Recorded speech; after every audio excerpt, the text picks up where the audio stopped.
such a big fan. Gamera, welcome to the Five Timers Club, dude. Gamera says it's nice to be here, but he thought there'd be more fanfare. Oh, no. Just me. Just little old Davey Arquette, the world's greatest WCW champion. Well, the world's greatest wrestling champion in general. Gamera says, not so much, no. I mean, no. Name one person that was a better wrestling champion. Come on. Gamera says, Ric Flair? I mean, okay, fine. You got one. I mean, great job and everything, but... Gamera says, don't forget about Sting. Okay, no, I'll give you Sting. He's a good guy. He was in Ready to Rumble.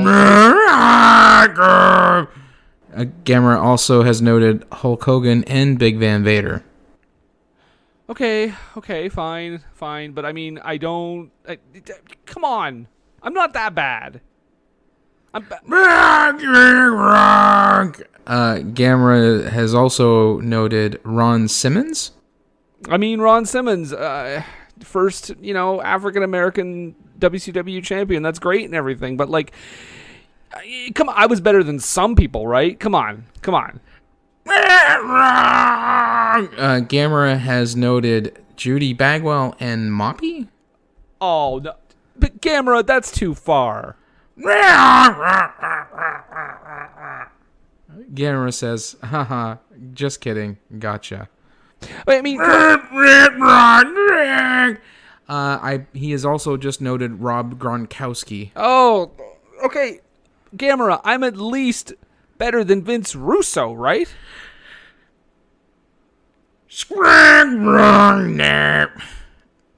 Gamera says, that's fair, I guess. When I pick a movie, that's when I'm under pressure now. The question always comes back to me, what were they thinking now? Whoa, what were they thinking?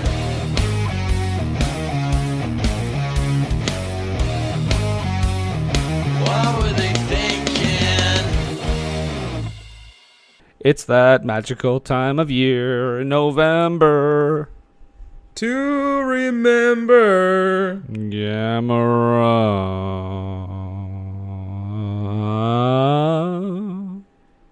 Jeez, running a little on the reverb there, didn't you? Little on the sauce, if you know what I mean. I do, you big lush. Mm-hmm. Nathan, why is this a special time of year? Oh, because it's the Gamera-versary month. Gamera-versary. Yes, the very first Gamera movie was released in the Western regions way back in the 60s in November. I believe it was the 24th or 25th. Okay. And we're in the same month. We got it. We nailed it. No, it's kind of, it's like, how people say, oh, it's my birthday month, and you want to punch them in the face. It's the same idea with Gamera and his anniversary month. Yeah, you better not punch him in the face, though. No, because he would eat you. He is a giant turtle, guys. Mm-hmm. Watch out. And will only attack if attacked, because he is the guardian of the universe and the friend of all children. Well, we're going to see some shades of gray in this movie, Nathan. Greater good. That's all I can say. What is this adventure that we're about to talk about today? We are going to talk about probably the best received, or second best received, depending on who you ask, of the later Heisei period of Gamera films, which include Gamera, Guardian of the Universe, Attack of Legion, or Advent of Legion, and this one, Revenge of Iris, or Awakening of Iris. And I think there was, even in some earlier drafts, if the name of the beast was Isis. Oh, dear. Well, I mean, it wasn't the thing at the time, right? Although I would like to see Gamera take on Isis. That would be, and that would absolutely be in his wheelhouse. This one is probably most well received by the casual Gamera fan, simply because the people story of it, it actually goes quite nicely. You get a definite yin and yang, if you'll pardon the terrible pun, because our hero from Guardian of the Universe, Which one? The one who is the scientist? no, Asagi. Oh, okay.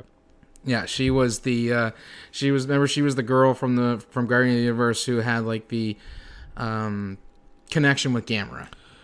I vaguely remember that. I've enjoyed these movies on I mean, I think the second new one I wasn't like as big on, but like I've enjoyed these movies overall, but I'll tell you, they wash over me. Like I don't remember a whole lot. I remember the really insane ones more because there was a knife shark.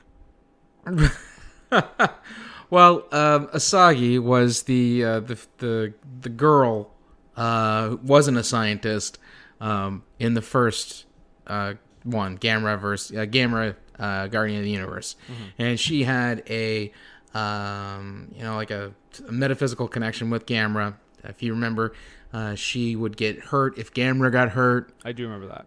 Okay, so they do the exact same thing in this one, for the most part anyways, but with the villain.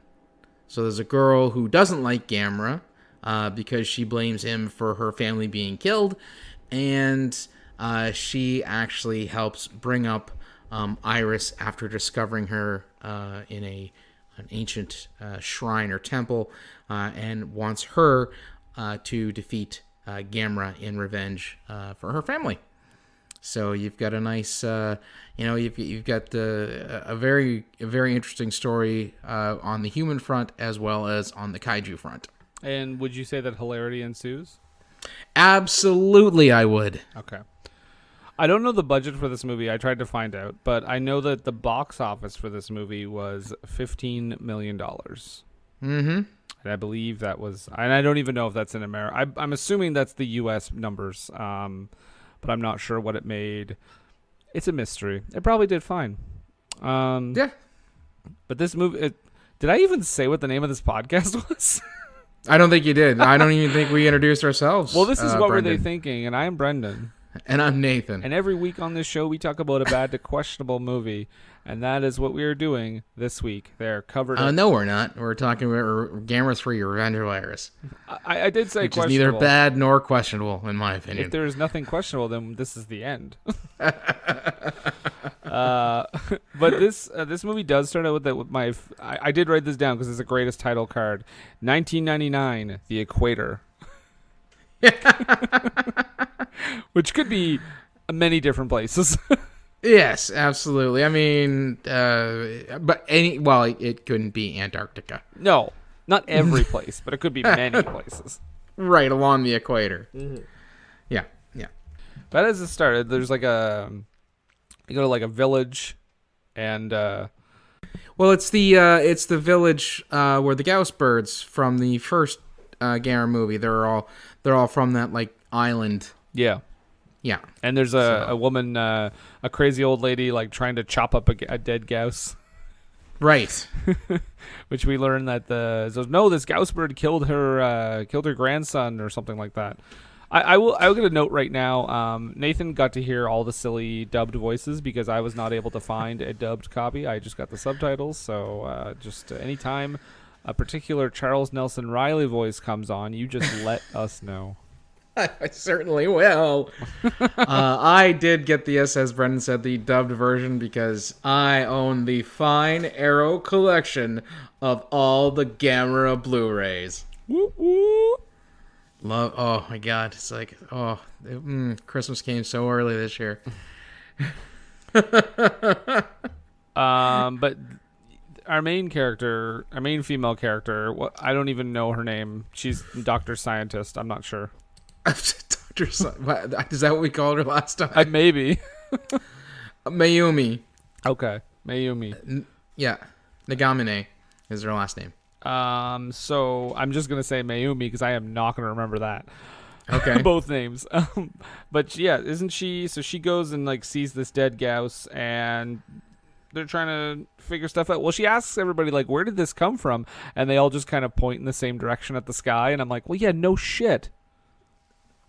where did you think? Where they didn't come from underground?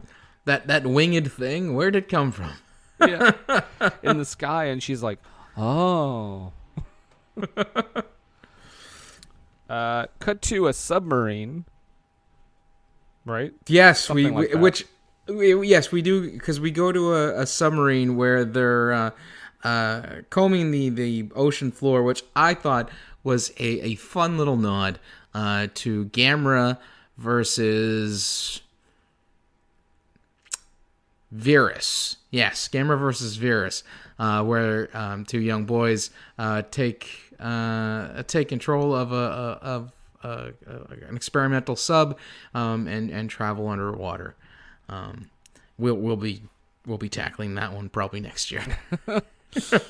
Well, I mean, I assume though this scene for you is like a movie when I see like a dog or a cat die, because there are multiple dead Gameras in the water.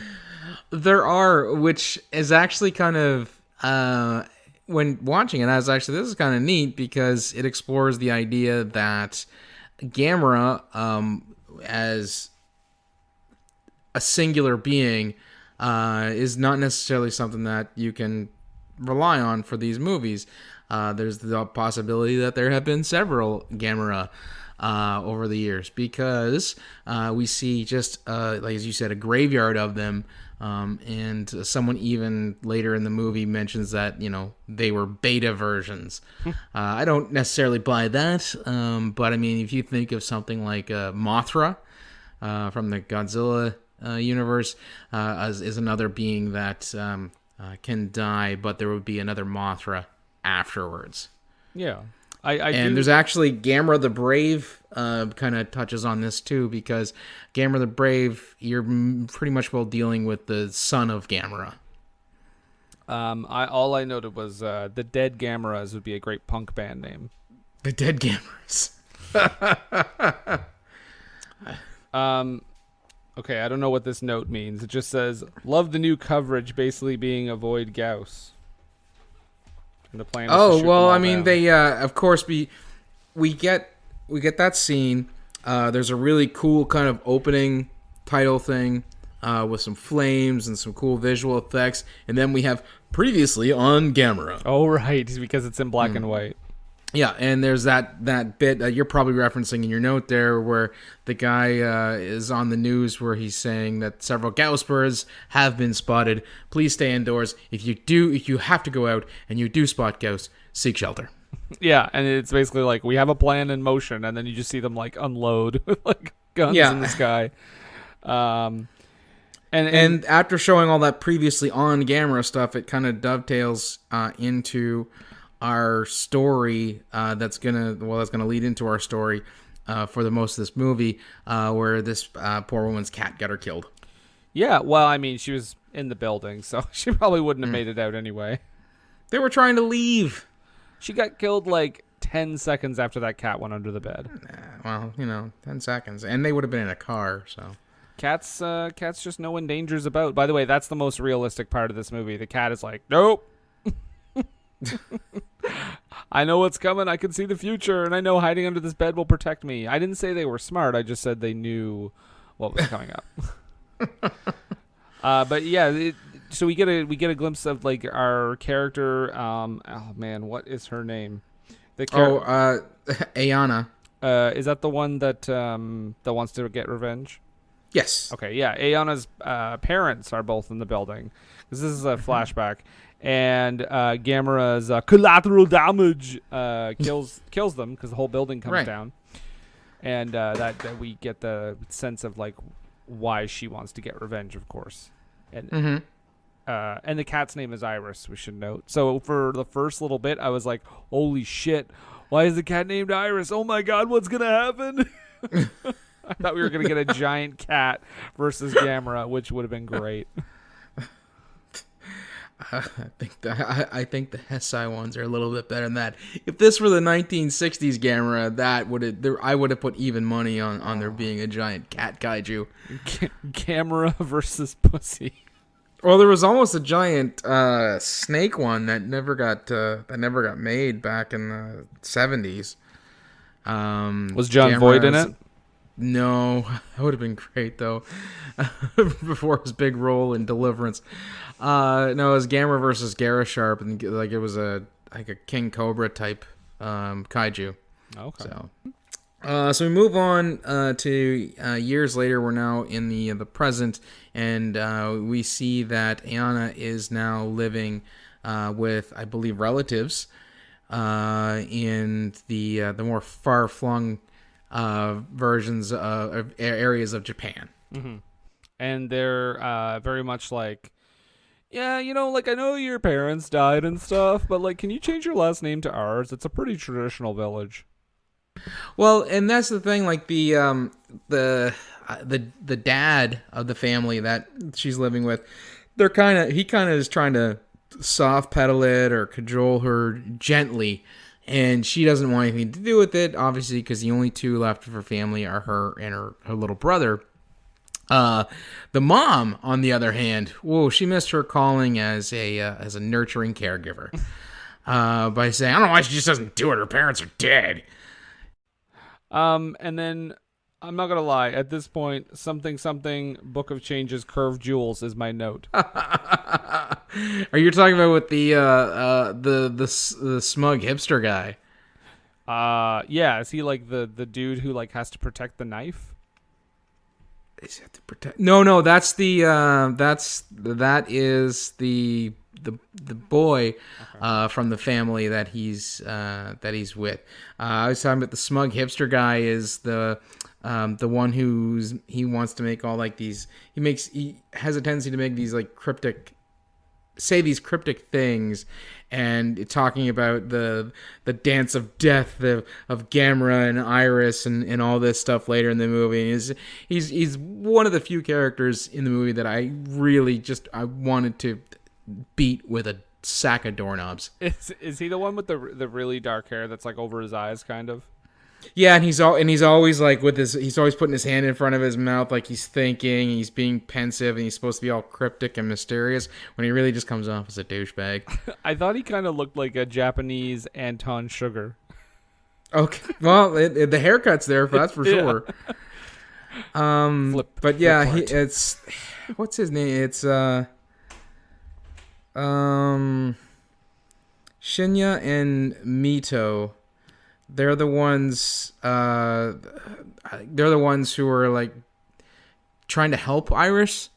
Yeah. So I mean, they're like they would be more of the main human villains because they're actively participating. Because what happens later with Ayana, which we'll get to, makes her just more of like a vessel or a passive Gamera hater. Following this is a scene of where teenagers do, that typical thing. It's as natural as puberty. It's every teenager's experienced this. It's when you dare each other to go into a monster cave. Or yes, a very cryptic vault, and we come to find out that the reason why these girls from Ayana's school don't like her or her little brother is because they city folk. I was thinking every time I see like a movie in which like the parents have already died and the kids are like having trouble fitting in, I always think of like that South Park episode where everybody just makes fun of Pip because his parents are dead. Yeah. Like, yeah. God damn, you suck, Pip. I think the thing that kind of shook me a bit for this the first time I'd seen it was that every time I see that or in a movie, the characters usually have a very different localized accent or dialect, so you can differentiate between them. Like if you see it, it's like they don't like them because they're city folk, so they got to have that rural accent and talk like this. Yeah. Or it could be somebody from, out in the boonies. They're like, oh, this guy here with the boondocks, he's probably married to his sister or something there. I'm from the city. Oh. we don't get that because it's a dubbed. Mine's a dubbed, and I don't think I would have the ear to differentiate between a rural accent and an urban accent as far as the Japanese go. Yeah. So for her to be like, "Oh, why don't you go talk to your Tokyo girlfriend?" I'm like, "The heck is that? She hates her because she's from the city? That's so dumb." I think I think you made a good point though, where like I think like somebody who's actually from Japan watching this would totally get that joke. And would totally be Maybe. like, yeah, your Tokyo girlfriend. I can hear the difference because I think someone from there could hear the differences in the accents. The same as like I feel like in Canada we're more adept at hearing like different provinces than obviously like someone in America would. Yeah, well, that's fair. They just listen for a boot. Yeah, I mean to them, someone from New Brunswick sounds just like someone from Alberta, which I can assure you they do not. Oh no, they don't, eh? I'm from Alberta. We say Calgary. Calgary. So anyways. So yeah, they dare her to go into a monster cave. They do. And I'm gonna get some stuff all screwed up here probably. Well, I mean, I gotta say, she picks up a shell and she didn't even have to jump onto a Goomba, so that was cool. No, she didn't. And this is where she kind of discovers the sleeping shell of Iris. Yeah. And they say this cave is protected by like the Ryusicho. Okay, I didn't note that. Okay. I don't know. Anything that sounded important, I jotted it down. It just jotted her down, eh? Without any context. But yeah, she picks up the shell and then I guess she finds like those curved jewels. I didn't really understand like what that was all about. Well, those the jewels are from my gathering, it is supposed to represent like the same jewels that that Asagi had in the in Gamera Guardian of the Universe. Remember, she had they look like commas or half of a yin yang symbol. Okay. And she wore it as a necklace, and that was her connection to Gamera. We do come to find out that all the Orihalkin, the little symbols, that they're all broken now, and none of them have any sort of connection with Gamera, and they're being kept by the government. But this here that Ayana finds, this is supposed to be the same kind of talisman that would connect her with Iris. Oh, gotcha. Okay, so that's why okay, that's why it's a big deal. That makes sense now that she's wearing it later. It's all coming together. Yeah. Then there's so she just kind of finds it, and it's like, does she find Iris, or she finds the shell? I don't think she finds Iris at this point, or if she does, it's very not tiny. at this point, no. Yeah. Because the fella who is supposed to be looking after the shrine, or his family is supposed to be the ones who look after the shrine. Him and his friend Mayuki come along and find Ayana. The only reason why I have her name noted is because she looked like the chick from The Ring or something. She's just standing way, way away from the shrine at the edge of the water, solemn with her hands down, looking like some sort of specter or wraith. Like Charlie Sheen. Oh. Oh, and I have face hugger egg as my next note, because when she finds the shell, that's when the process starts of Iris kind of awakening, and I found that the egg that they use, or the egg design in this, looked an awful lot like one of the alien spores from the Aliens movies. Well, I mean, this was 99, so they could have looked to it for inspiration. Mm-hmm. We do find out that the Gauss are evolving, yo. Yes, because Mayumi is continuing her research on them, and also finding out about the different guardians in Japanese zodiac and the culture and stuff like that. And we come to find out that the tortoise guardian is the guardian to the north, which would be Gamera. It was interesting. One of them was, I think the one to the east was the one to the east was a tiger, and one to the west was like a dragon, which I thought was, I don't know if they were nodding at Godzilla with that, but it'd be kind of fun if it was. And then they didn't, like the southern one didn't have anything because there was I don't know, so a piece of the translation or something was missing. Mm-hmm. And that's where we're going to be moving towards that, because it's going to be Iris. Yeah.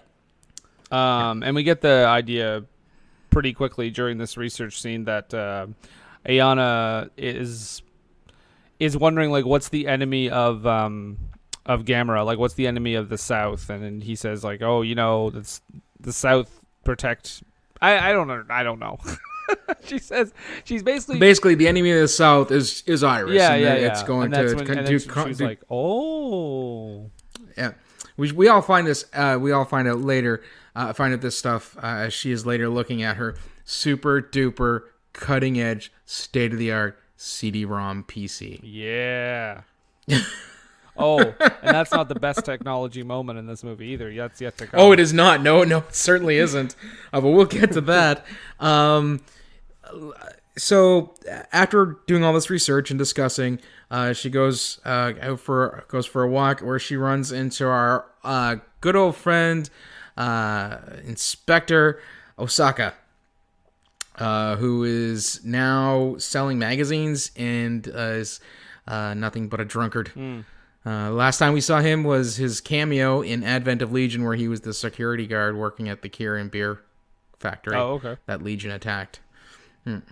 But he doesn't. He's like, nope, it's not me. You have me mistaken. Yeah. Yeah. She's like, well, I guess I'll buy some stuff for you. It's clearly him, and I'll give him some money. Is it before that too, where she deals with that creepy dude who's like, they say I'm the best monster expert? I think that comes later, because I have creepy government guy, and of course those, the no, I'm just gonna call them Team Rocket. They show up later, because, well, come on, they're the bad guys, right? Mm-hmm. So Team Rocket shows that they show up later, because the next thing I have here is them nobody being shocked or horrified that the Gauss are flying over the city, and then other beings are being spotted. This is the new normal in Japan. I mean, when you've had as many... I guarantee you there were commercials talking about these unprecedented times that we live in.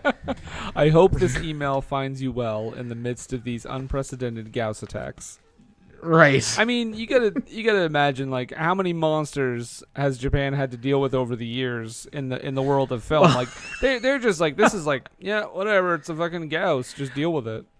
But I mean, if we're just talking about the universe of this movie, we've had Gamera, 3 Gauss birds, then Legion, and Gamera again, return of more Gauss. We start the movie with him fighting Gauss, and then Iris, and then the Gauss return at the end. And apparently there's a huge off-screen Gamera Gauss world tour that's going on during this movie. So I guess at some point it ends up being like Pacific Rim, where people are like, yep, monsters, what are you going to do? Yeah, move, just keep walking, look down at the ground like you're in New York. Yeah. Yeah, so yeah, Gauss attack. Actually, and then a Gauss falls out of the fucking sky and just like crashes into a building. Yep. Because there's this guy is trying to pick up, and he's like, yeah, baby, I'm a producer. You look so beautiful. Oh, yeah. And he's doing this whole thing where he's trying to get his game on, and you just see the bird falling and falling and falling behind him. And blows to hell, and then Gamera comes down and they start fighting, and just wanton destruction just happening all around them. Yep. In fact, I think they announced later that there's like 20,000 people who died. Something like that, because obviously they're doing that because they want to get you at least somewhat sympathetic towards Ayana because she legitimately blames Gamera for her family being killed. But the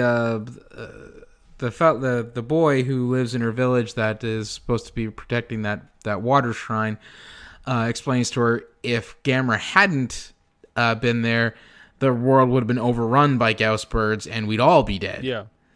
So he's basically trying to explain that, Gamera didn't go out seeking to kill your family. It's unfortunate that they died while he was, doing his best to save the rest of the world from what was about to happen. Well, now I want to see a Gamera courtroom drama. It actually kind of reminded me of this is like the Captain America Civil War of Gamera films, where you have to deal with some of the repercussions of all the damage in the city. Yeah, yeah. Although you can't exactly call in a giant terrapin into court to answer charges. Screw honk. Gamera says, "I swear to tell the truth, the whole truth, and nothing but the truth." Hey, let Meryl Streep play his lawyer. Give her another Oscar. God, I want to see that now. As everyone's running, there's a kid that falls down, and he just stays there for 10 minutes. Yes, but Gamera saves him, I think. So I don't know. And again, I think that is he does save him because the Gauss is trying to hit. Just make destruction and kill people. And Gamera actually blocks the shot with his arm and prevents the kid from being killed, because when the kid's mom finds him and picks him up, and he's like, "Gamera, save me, Gamera, save me." So I'm not sure if they're giving the nod to Itchy or Tibby in this one. But that happened twice in the 1960s one. The original Gamera movie, he saved Tibby. And then, of course, we all know that he saved Itchy. Unfortunately, yeah. he did. Unfortunately, but so I mean, there's a lot of shit getting blown up here, and the news is basically well, I guess we're gonna fucking kill Gamera at this point. Yes, and is this where we get the return of our former government guy from the first one, who was all about saving the Gauss because they were rarer than Javier whooping cranes? I don't know. Okay. I know when we only watched that movie, actually no, Guardian of the Universe we would have watched 4 years ago, so I don't remember. Anything. I don't remember much about it. So and that's just it. I have seen it several times since then. Yeah. So I'm sure there's lots of repeat people. I do know that the same director did all three of these movies, which I think is interesting. Yeah. But yes, the government weasel guy from the first Gamera movie, he shows up because they now have full on I don't know, monster committees, for lack of a better term.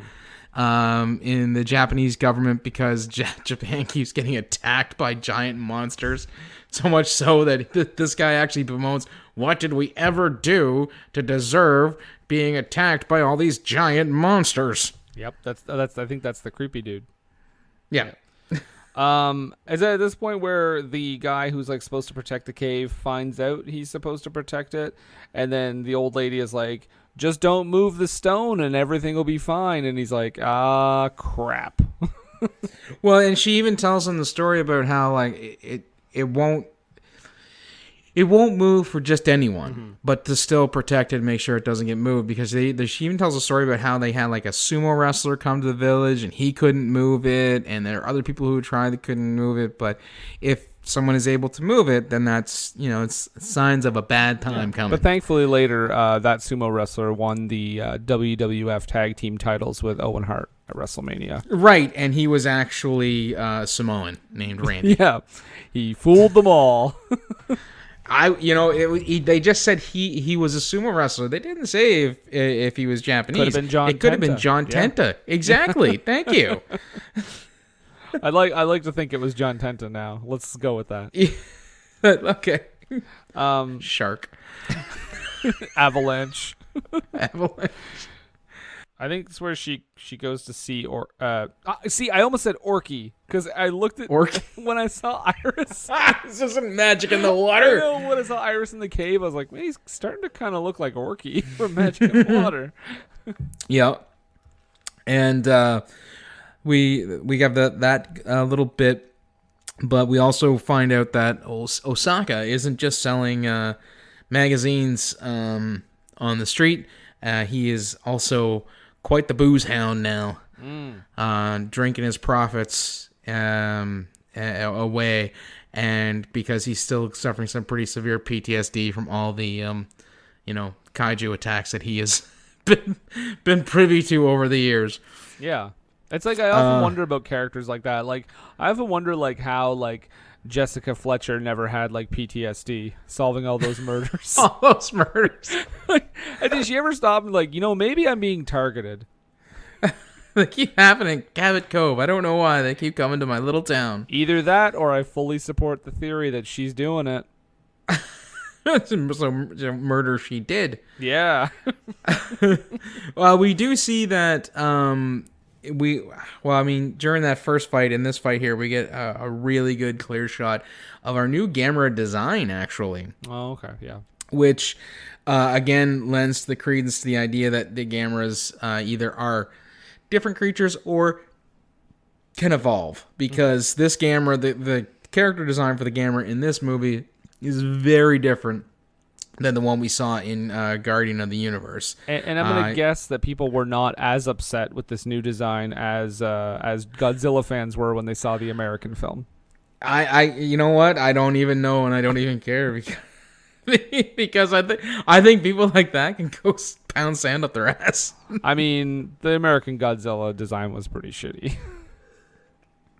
Which one, Gino or the? I'm talking about the '90s one. Okay. I thought you were talking about from the Garth Edwards one. No, that one looked good.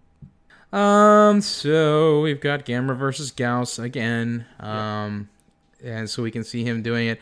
And there's a part where Gamera just starts he's killing the Gauss, and he's like wrecking all this stuff around him.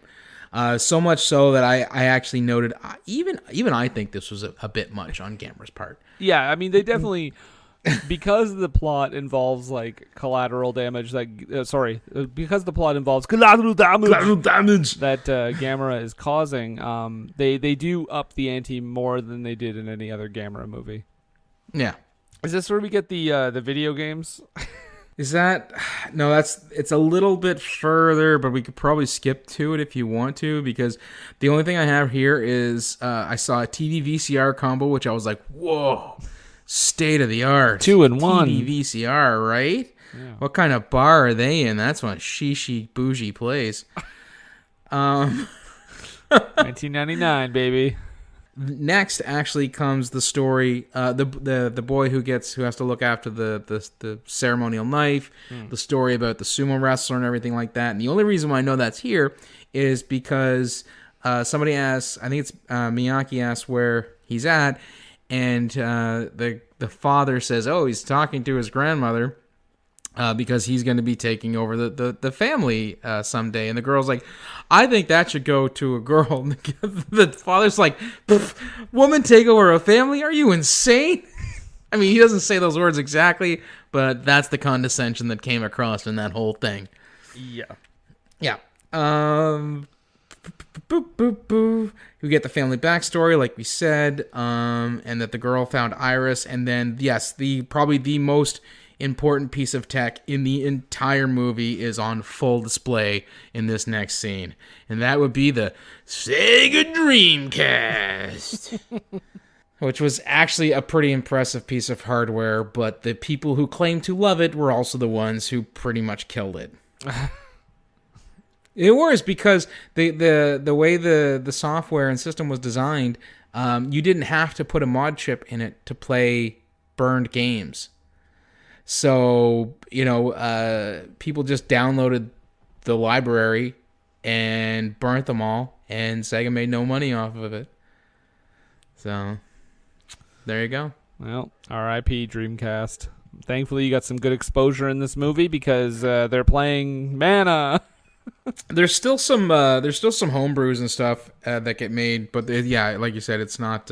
Obviously, it died a pretty unceremonious death. And if the games were like this, I could understand why. Oh yeah, it's like this new game has statistics and maps, and I'm like, wow, cool, man. Sign me up.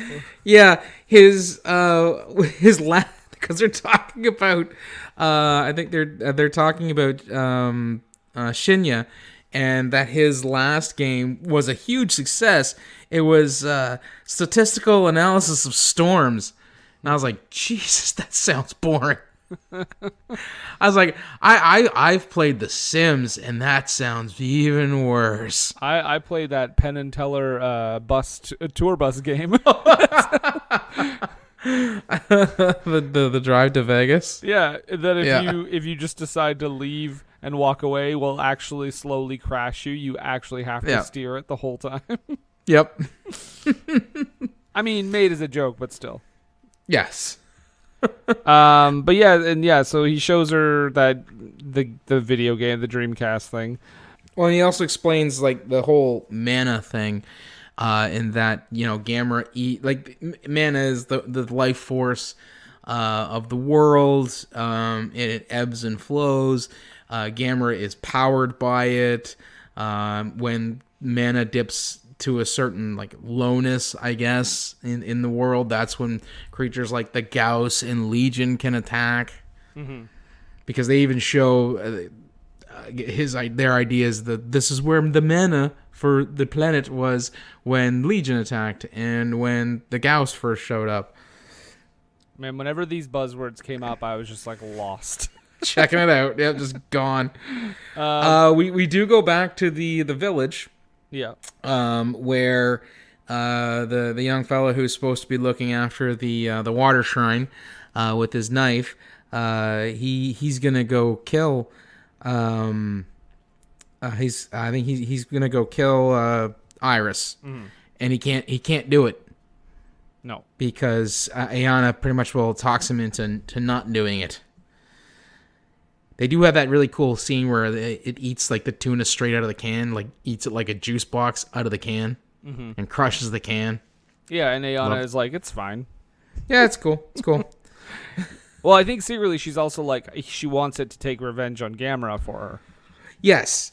And, I also noted that I found that the character design for Iris was reminiscent of Virus. Virus is like a squid type kaiju from the 60s, but it's obviously not a straight remake because just the tentacles and floating are pretty much where the comparisons start and stop. Yeah. Well, I mean, later on, Iris kind of reminded me of a Mighty Morphin Power Rangers villain when I kept expecting them to show up and like form into their like collective robot to fight it.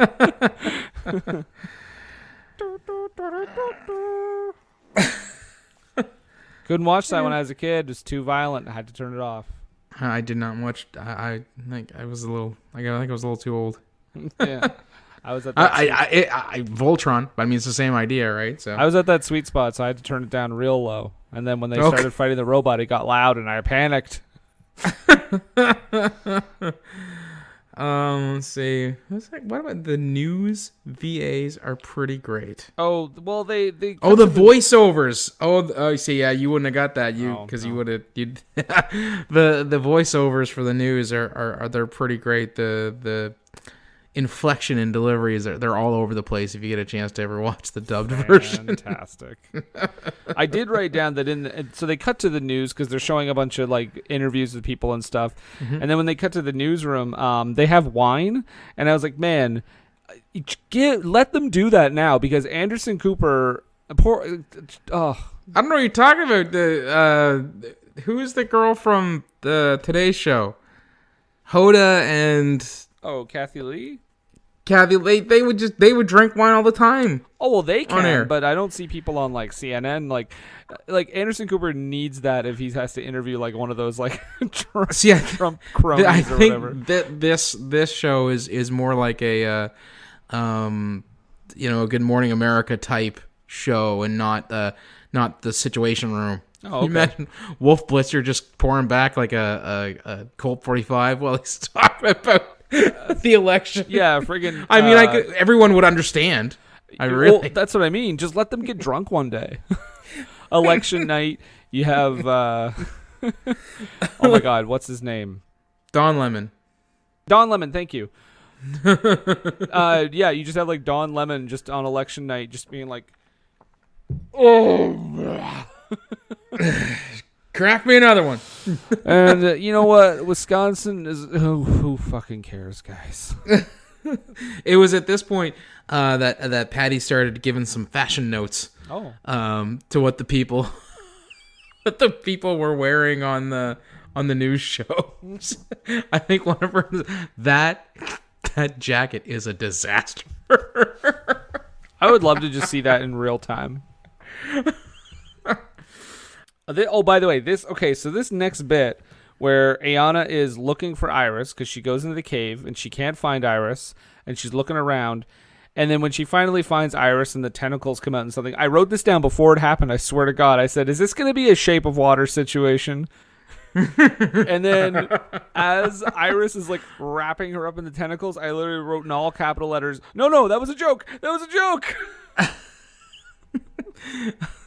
Patty, let's see, she also noted that she thought that this version of Iris looked like Mew from Detective Pikachu. Oh yeah, I could see that. Yeah. Yeah, so he puts her in his like egg sack. So, yeah, let's talk about that for a second, because not only is Asagi back, because that kind of happens in a scene where she's returned because of all the stuff that's starting to happen with the Gauss and everything like that. We get a brief scene to show that she's back in the movie, so she's going to be a part of this. But you're right, we do go to Ayana when she goes to try to visit Iris, and Iris isn't in the cave, and she runs out into the forest to look to try to find Iris, where we found that she has sucked a tanuki dry, and she asks, "Oh, were you looking for me, Iris?" I was like, "No, asshole, she was looking to feed. She sucked a tanuki dry and then proceeds to eat her." Yeah, he does. Yeah. I think Iris is a girl. Oh, live your best life. Right. We get some clips, reusing some old footage from previous fights with Gauss and also the Legion, which I have right here. Classic Gamera. Because you haven't watched a whole lot of them, but you did watch Guiron, where they reused fight footage from the previous Gamera movies, where he fought Virus and he fought Baragon and he fought Gauss, and they actually use clips from those movies in that movie, and they do it in this one, and to perfection, in my opinion. And I mean, in the Guiron one, they do repeat that shot of him trying to saw off Gamera's head for like 10 minutes. Yes.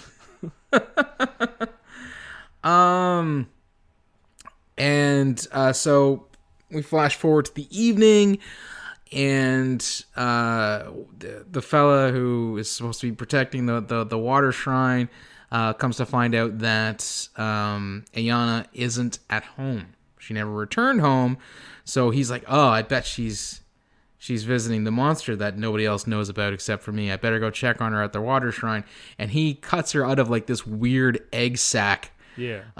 Because Iris was legitimately eating her. Yeah, well, it was like feeding off her like hate too, right?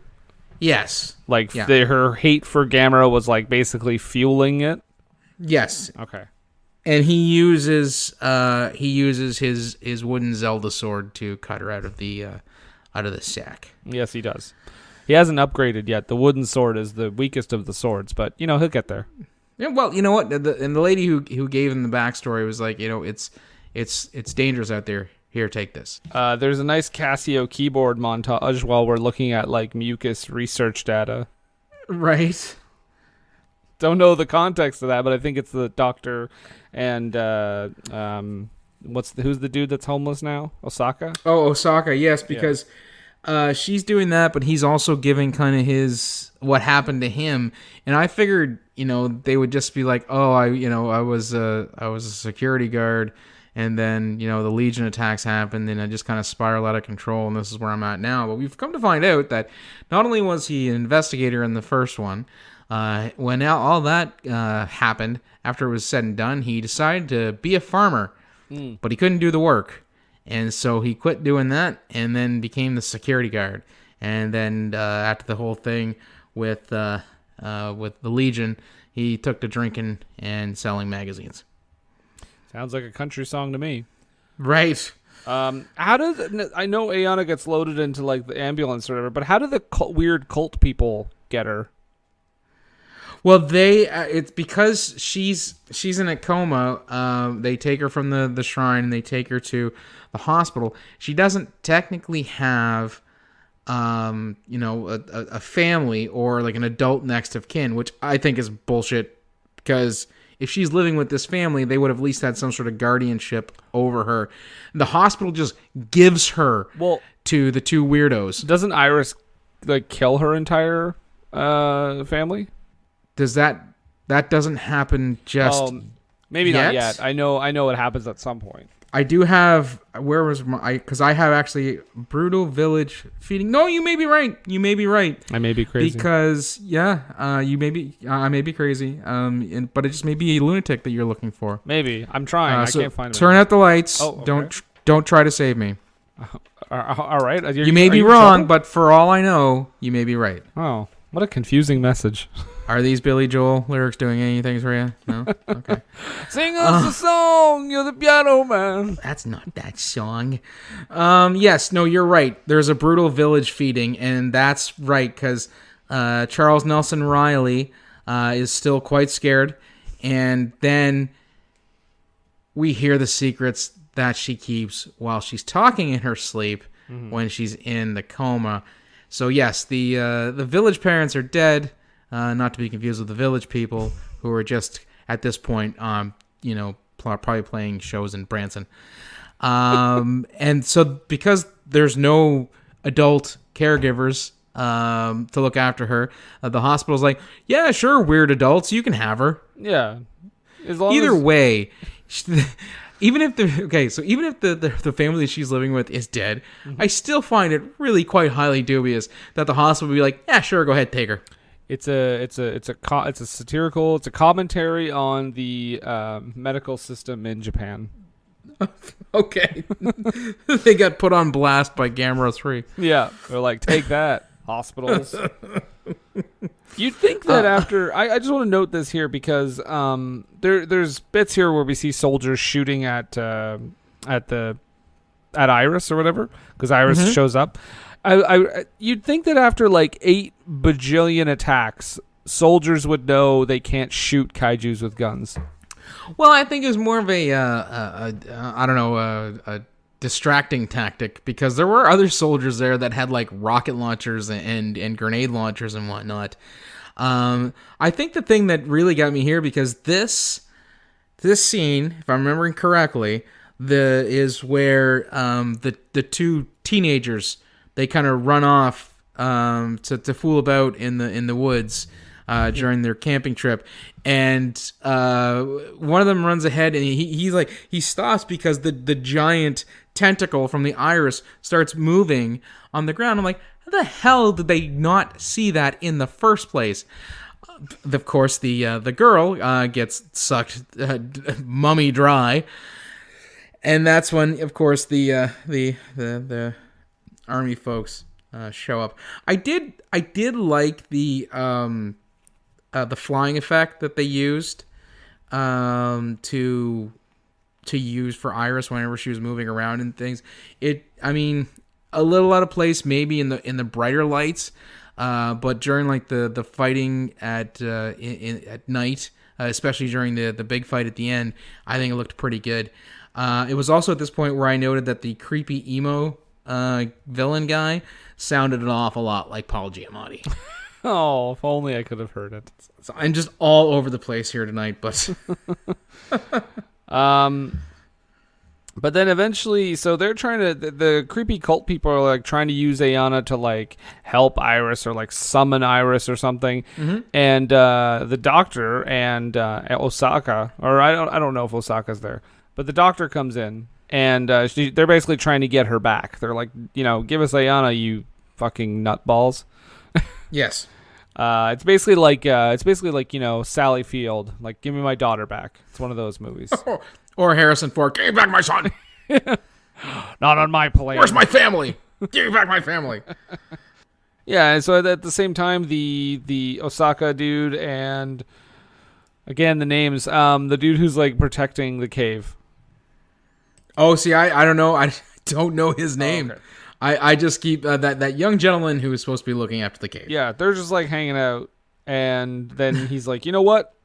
Let's go to Ayana. Let's go help her out. That's all I have for that scene. I don't think much else happens. Yeah, no, because my note here is he's off to save his girl. Yeah. Yeah. Ayana has like a Forrest Gump moment where she's basically like, I gotta find Iris. As Iris like touches down. Yep. And then Gamera versus Iris. Round 1. Fight. I do like there's an interesting thing here they do where as they're getting ready to fight, they show like Gamera's face, Iris's face, and then Ayana's face. I was like, oh, that's interesting. Yeah. They they quickly realize to take off the jewel that she's wearing around her neck. Because it connects her to Iris, so I'm guessing if they hadn't done that, any damage that Iris would have taken would have been visited upon Ayana. Yeah, exactly. Yeah. It cut off the connection that they had.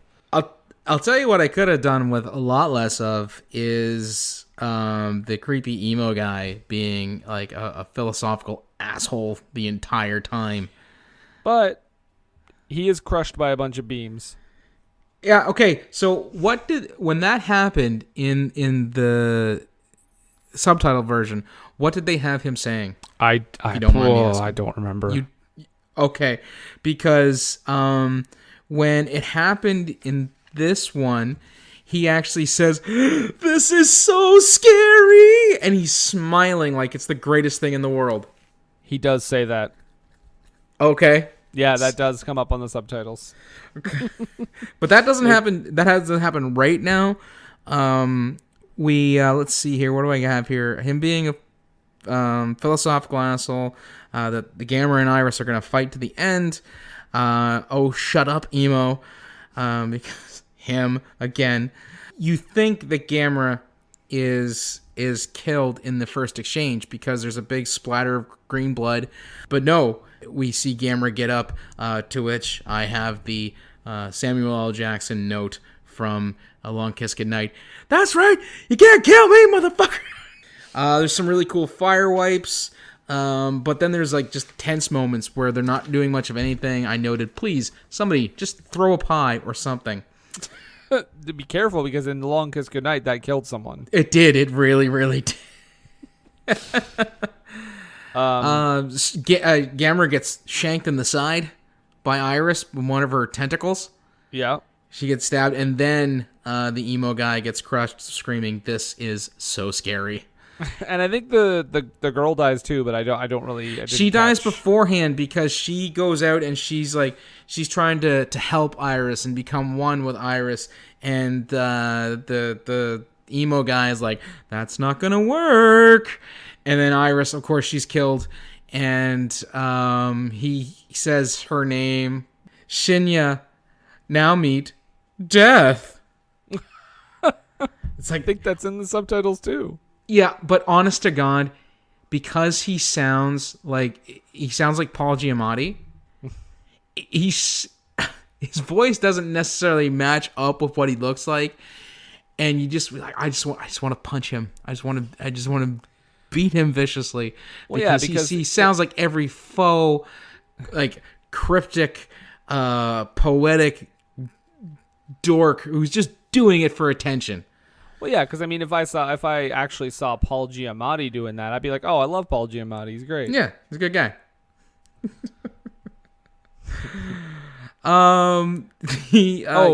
Gamera goes down because he's Yeah. been stabbed. The young fella who was looking after the water shrine shows up and just hucks his knife at Iris and hopes for the best. And it just bounces right off, and then he gets fucking just blown away somewhere. Well, no, it bounces off, but it does hit Ayana and cuts her, which kind of like wakes her up from her, Iris fugue.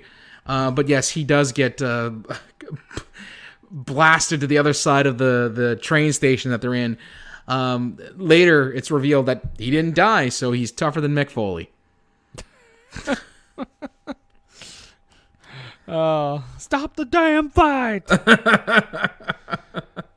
Ayana does get like sucked in though. She's starting to get sucked into like. Well, yes, Iris. she gets enveloped by Iris and has like this Timothy Leary flashback scene, like just full on acid flashback where, she sees her family being killed. Where she's like, Iris, did you do it?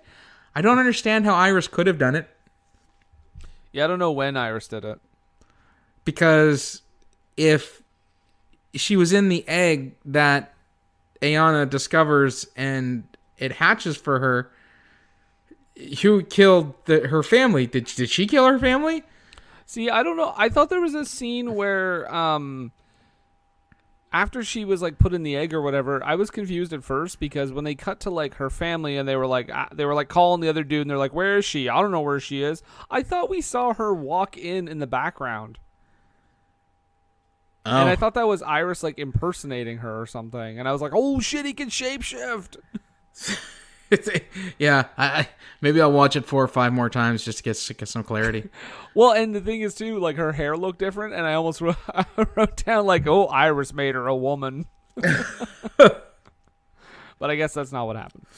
But we do get we come back and Gamera takes a tentacle to the hand because I have a note here. Gamera gets stigmata. Coming soon. Yeah, and Iris is actually taking the life force from Gamera through this wound, and this is where our titular turtle hero goes all 127 hours on us. Oh yeah, And rips his own arm off. burns it off, doesn't he? Yeah. Yeah. Well, he fireball blasts it, but when he pulls it loose, there's like sinew and whatnot that you see as he's pulling it free. Yeah, and he essentially rips out Iris's heart and fucking eats it. Kind of, because Iris tries to attack Gamera, and he absorbs the mana back and kills Iris. Reaches in, pulls Ayana out, and just like Tibby or Itchy, saves her. He gives her the roar of life. It's just called that. It doesn't mean anything or anything like that. We'll call back to the nun there. And this is where I noted, because this is where we find out that the boy who was trying to help did not die and is Mick Foley tough. Yeah. And he saves Ayana because, again, Gamera is the friend of all children. Yeah, it's basically, and then when Ayana gets up and asks like, "Why did Gamera save me?" I was really, really hoping Gamera just turned and faced her, and then like in perfect like clear English was just like, "I saved you because this is my goal. This is my mission. I am Gamera, friend to all children."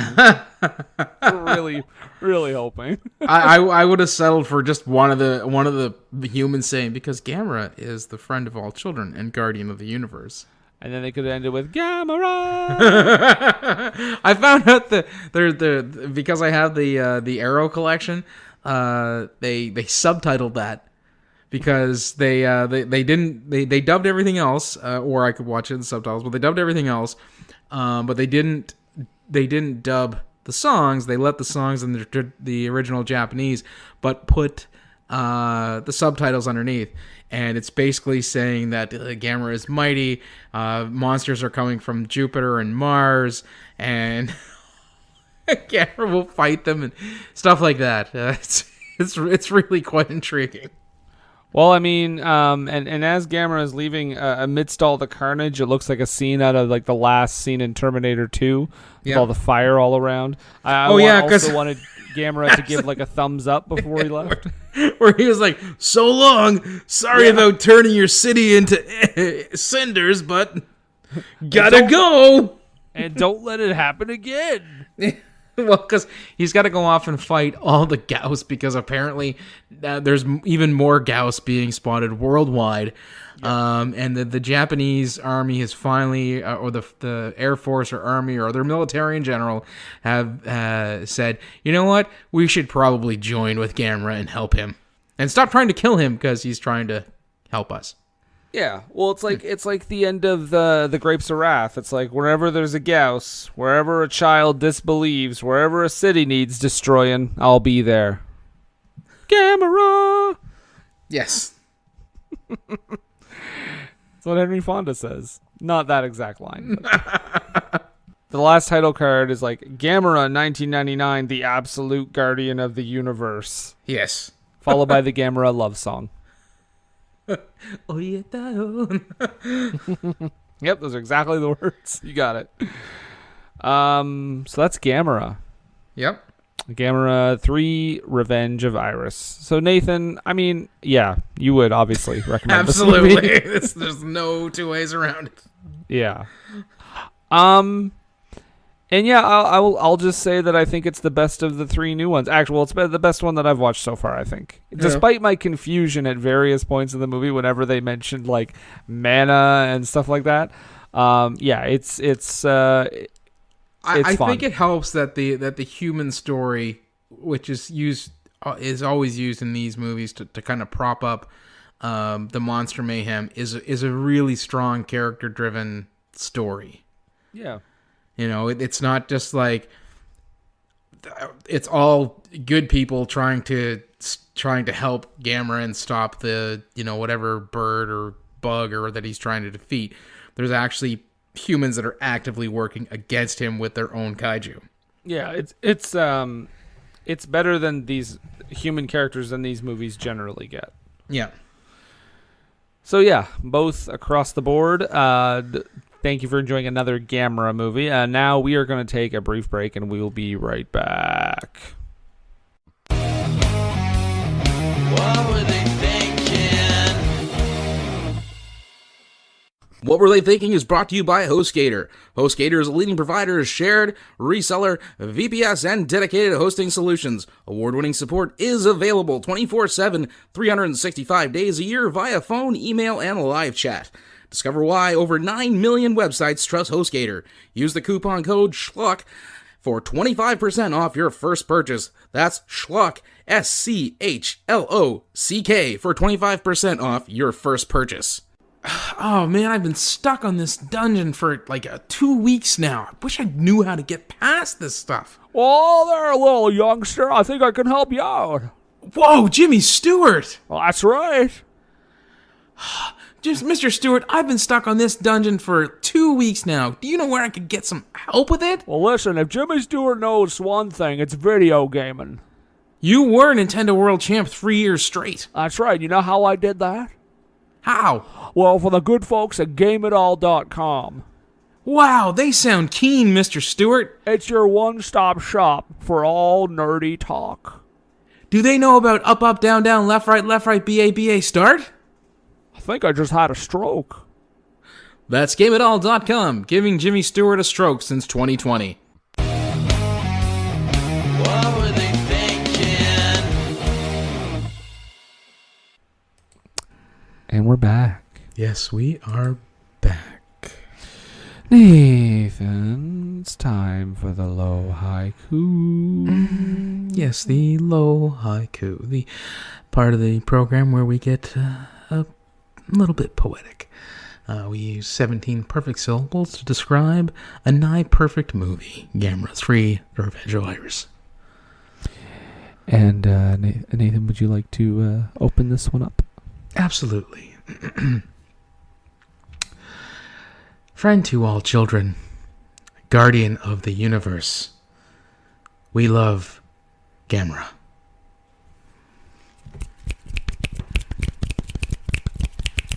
Very good. Very good. Very good.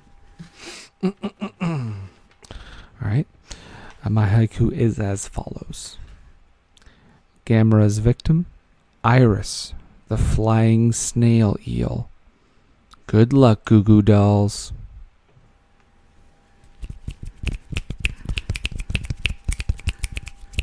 Thank you.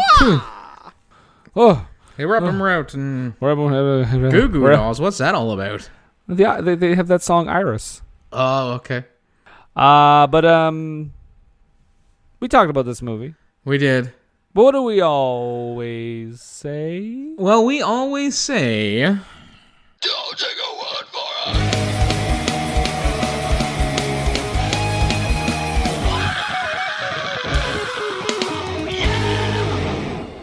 So, that's over the tomato meter. What do we got? Well, the tomato meter says... Don't take our word. No, it doesn't. It says, tomato meter not yet available. Okay. But 90% for the audience. Holy shit. 90%. There are only 2 critical reviews and only 1 where the quote is available. Well, tell us what that critic is saying, Nathan. Well, it's Tim Brayton from Agony and Ecstasy. He writes, one of the finest Japanese monster movies, nuanced in its story and character, bold in its visual dynamism. Boom. Dynamism. Nailed it. Dynamism. And Emmanuel Levy at emmanuellevy.com, though his quote is not available, he only gave it a 2 out of 5 and apparently a rotten review, so he can go pound his hand up his ass. All right, well, those are the critics. Let's get into the audience reviews. That took no time at all. None whatsoever. Our first review here comes from an Aiden D, who gives it 5 out of stars. And he says, if you've read my review of Gamera Guardian of the Universe, you'll know that this film is definitely worth checking out when I say that this is even better. He's really establishing his fan base there. If only if you've read that review, you'll know. Well, Zachary M. Took it a bit to task. Only gave it 3, so he's wrong. Writes, the last of the 90s Gamera trilogy, and it surpasses the second and lands slightly on par with the first. The idea of looking at the survivors of past monster attacks and having a new creature based on those feeling of revenge and hate is cool, but I had to view it twice just to make sure I knew what was going on. At times, it never feels like it was explained in a manner that was kind of head-scratching, and the monster battle at the end was very anticlimactic, almost grindhouse feel. I like that last fight, actually. Gamera gets shanked, gets a stigmata, rips somebody's... It's very grindhouse. Kurt Russell puts Gamera in a car and tries to kill him. Yeah, that's because Gamera's death-proof. That's why it's got a grindhouse feel to it. And with all these monster attacks, they're on Planet Terror. Yeah, exactly. Right. Or they're from Planet Terror. Yeah. Okay, so this one is very long, so I'm going to edit as I go. Okay. It's just, but it's from Edward C. And okay, which one? What? There's 2 of them. I think they're exactly the same, except one was on March 31st, and the other was on March 27th of 2014. I don't know, but Edward C. gives it 5 stars. Yep. And I'm going to read it like I think you wrote it. This movie is the holy crap scale of awesome and badass. And just go insane action for any beginner who appreciates kaiju movies or any kaiju-y fan in general. That's how he wrote it. Before I talk about the last film in the Gamera trilogy, though, I'm going to talk about the first 2. And then he talks about the first 2 in great detail. But in the final film of the Gamera trilogy, a girl named Diana, who's seen Gamera as the enemy for killing her parents, finds an egg in a small cave along with a necklace. The egg hatches into a small monster she names Iris. She helps it mutate so that it can become strong and stuff and large enough to have the revenge on Gamera. This movie wasn't released in American theaters in 1999, which is the one and only big problem with this movie. I believe that if all 3 Gamera movies, that the first one would have been seen as a cool Michael Bay-esque picture, while the second would have audiences been like, wow, that was pretty amazing, and this one would have had audiences think that this is one of the greatest films ever made, because I like the first 2 movies a lot, but I love this one. I have the most fun with this trilogy these past 3 days. Okay. Then ahead with the other 2 trilogies I just watched, IP Man and Samurai, or Ip Man. I don't know. Sorry. IP Man. Okay. Yeah. Yes, you do. When Gamera was in the dome/airport and having his final battle, while I didn't like that wasn't as fast-paced as the other 2, it was still Tron's a badass. But at the same time, hard to watch, because this was the final movie and Iris was winning. I give Gamera 3 Revenge of Iris a 5 out of 5. So 5 out of stars? 5 out of stars. Okay. What a wild ride that was. I have one here. It's a little more reserved from Joel R. I can only assume it's Joel Robinson. I hope so. Of the Satellite of Love. Mm-hmm. He writes, an amazing mix of CG and rubber suit effects that make this one of my favorite kaijus ever. A darker, serious treatment of traditionally kiddie-friendly fare with a epic battle centerpiece that makes this a standout. 4 out of stars. I can see him right in that. Oh no, we got movie sign. This is, I don't know why this made me laugh, but this is from Jacob H, and he gives it 3.5 stars. Jake Hager? Yeah, Jack Swagger himself. Wrestling Reference got it in. Yeah, we've gotten a few. Oh, have we? Well, Yeah, well, one of the kids was Mick Foley Tough. Oh yeah, that's true. I think that whole opening salvo between Gamera and David Arquette. Okay, good point. For a giant monster movie, this film really has a lot of great things in it. What did you give it out of stars? 3.5 out of stars. Okay. I don't understand, like, that's a weird... For a monster movie, there's good stuff. Like, it's such a vague review. I've got one here from Aaron C. So it's obviously Aaron Carter. Oh, boy. And he writes, with awesome special effects for a monster film, this movie rivals or beats most Godzilla films, as much as I hate to say it. 4.5 out of stars. All right. Actually, this might be my last one here. This is from Robert E. Lee. Oh, fuck him. He gives it 5 out of stars. Okay. And he says, oh, God. If you haven't seen this, you don't know why this type of film is awesome. And yeah, I showed this to Adrian. What? Don't worry, he showed it to Adrian, okay? He did. I believe you, Rob. Okay, well, last short one here from Tyler S. He writes, one of the few Daikaiju movies to leave me awestruck. A God watch for anyone. 4.5 out of stars. God watch. A God watch, yeah. Maybe that's like his reference to Godzilla. Maybe.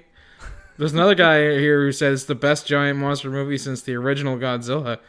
I saw that too, yeah. You know what? I'll be 100% honest with you. I don't think I've ever seen the original Godzilla all the way through.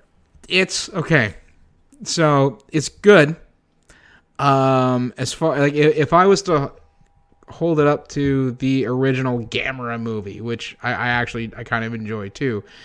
The original Godzilla, King of the Monsters, is superior, just because of the it's more original.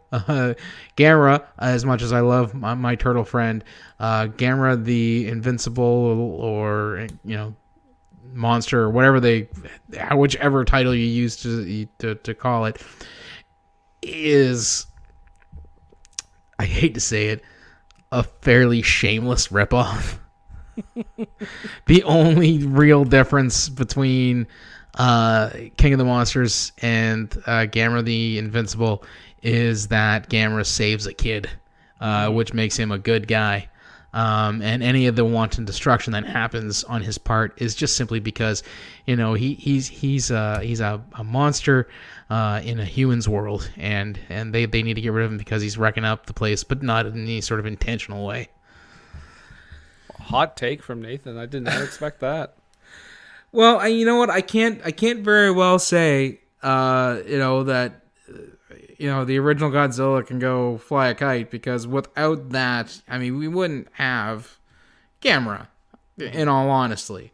So, So Nathan, I'm gonna drop a little hintsky now as All right. coming up next week on the program.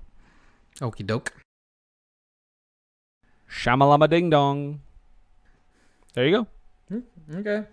That could be anything.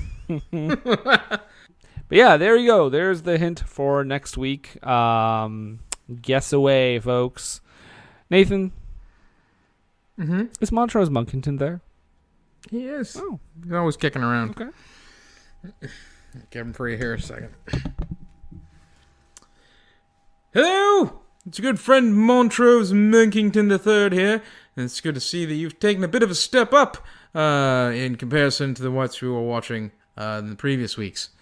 That in the vein of that, of taking a step up from a Glenn Danzig movie, I would also like to invite you all to join me on my YouTube channel, Montrose Monkington TV, and also my Facebook group, Montrose Monkington III Esquire and Friends, and also feel free to tweet me at Montrose III. That's the number 3 D on your Twitter devices, and I will say thank you.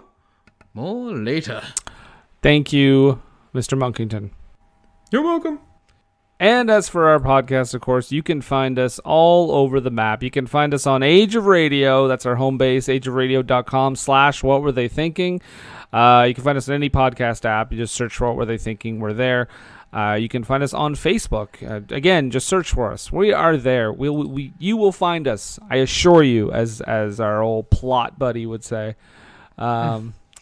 You can find us on Twitter and Instagram at WWTT Podcast. We're on patreon.com/WWTT Podcast, Redbubble, TeePublic, all that stuff. Yeah, that's it. That's the plugs. Next segment.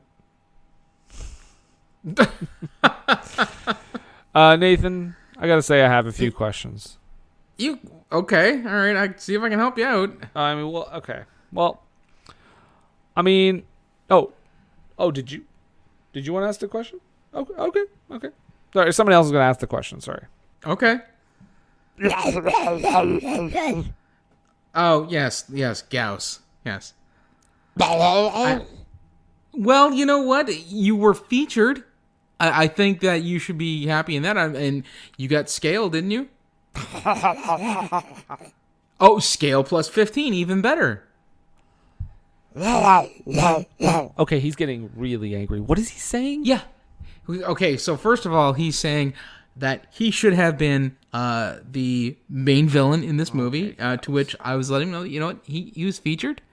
The Iris, we actually kind of didn't really cover this all, but the Iris was actually an evolution from the Gauss. Yes, it was said, they said it in the movie. So, and there were several Gauss featured in the film, right? Yeah, okay, so you know what? It's the Gamera series, not the Gamera and Gauss series. I think you should... Oh, you don't take that tone with me, young Gauss. I will have you know that you have not only been featured in Gamera vs. Gauss in the 60s, you were also in Gamera vs. Guiron. You technically showed up again in Gamera Super Monster. Of course, there is Guardian of the Universe. There was a brief Gauss cameo in Legion. Of course, you were featured heavily throughout, and you also managed to show up at the beginning and end of Gamera the Brave. I think you've been treated rather fairly in this trilogy and entire movie series as a whole, Mr. Gauss. Nathan, I think you're a little harsh on him. He's straight up about to destroy this place. Well, you know what? You should calm down, because if you do that, we can't talk about the other Gamera movies you were in, because there's still at least one more that we have to cover. Two if we get to the real bottom of the barrel. Well, you know what? I don't know what they were thinking. I'd give up forever to touch you, 'cause I know that you feel me somehow. You're the closest to heaven that I'll ever be, and I don't wanna go home right now. And all I could taste is this moment, and all I can breathe is your life.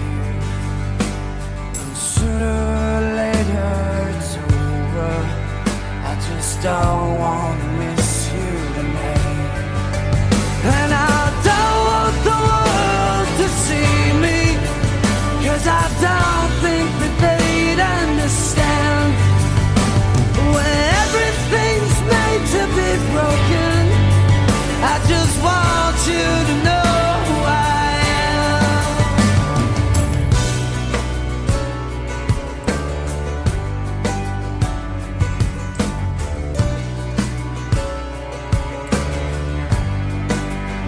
And you can't fight the tears that ain't coming, all the moment of truth in your lies.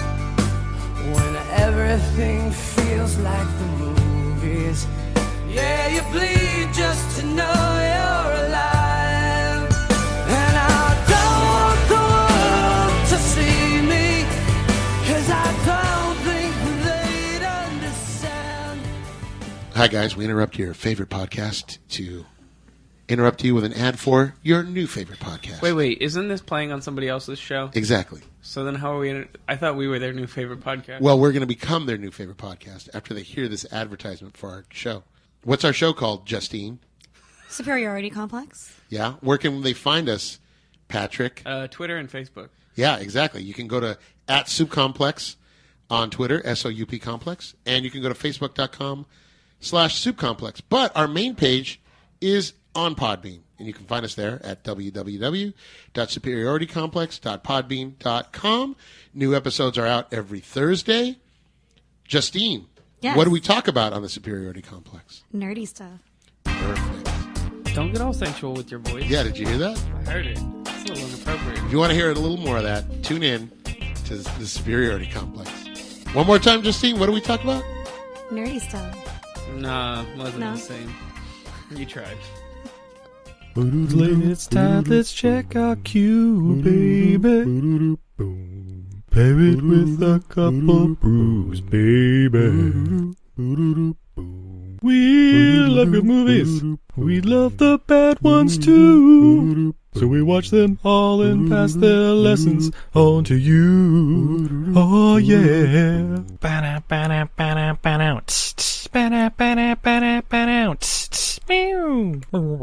Everything I learned from movies helps to make life a little bit groovy. Whether one last plot holes or gratuitous movies, it's time to get busy with your friend Steve and Izzy at eilfm.podbean.com.